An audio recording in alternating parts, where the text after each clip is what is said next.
Good morning. I'm going to show you guys how to sew a pair of underwear without a serger. So I have a red piece, front, back, and the lining. So first I like to finish the exposed side of the lining at the front by just a quick edge stitch, which means I turn over once and then sew about 1/16 from the edge so that there isn't a raw seam.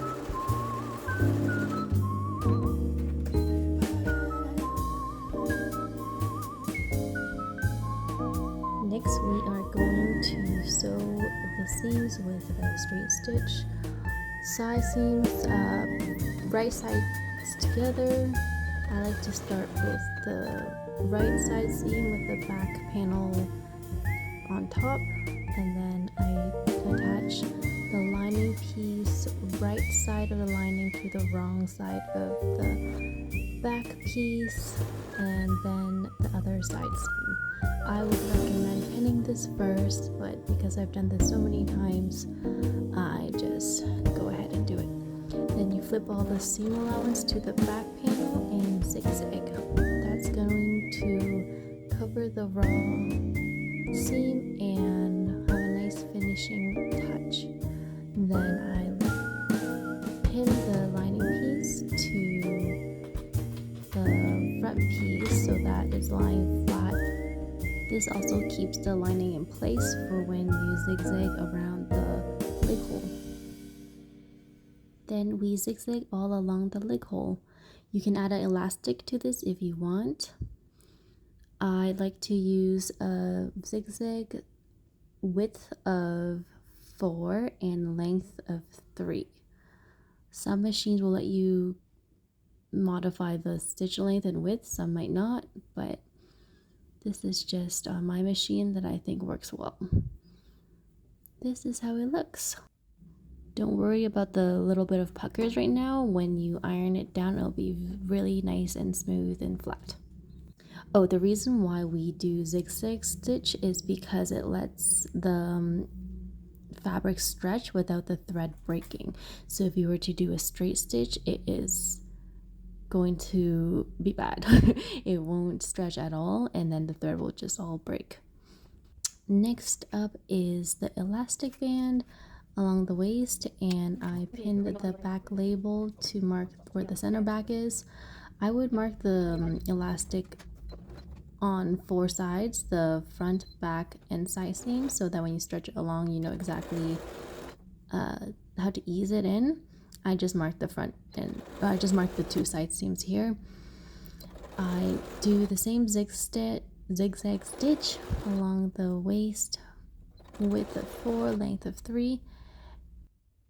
Try to keep about 1/8 of an inch fabric at the top of the elastic so that when you fold it over, there's no elastic exposed at all. Don't worry about excess fabric. It's always easy to trim, but not so easy to add it back on. Now we are going to fold everything over and do a smaller zigzag stitch of width of 3 and length of 2.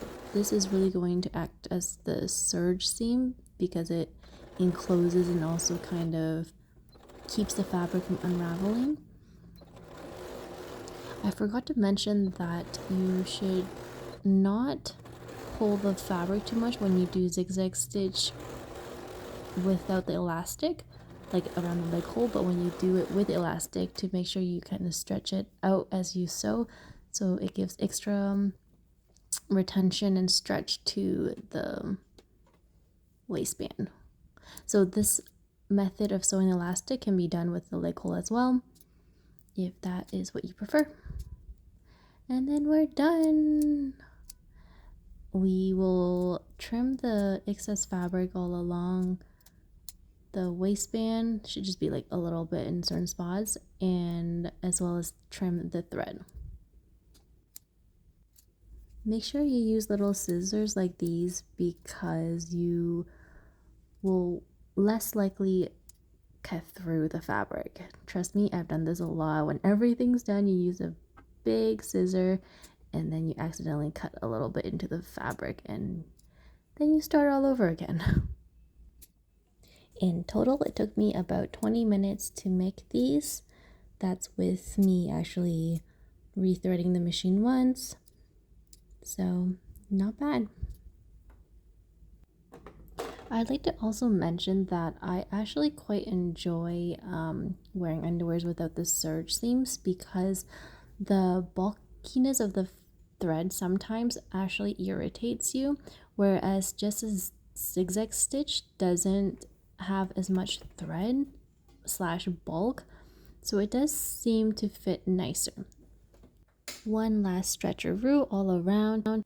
Gotta make sure all the thread tension is perfect. And here is the result.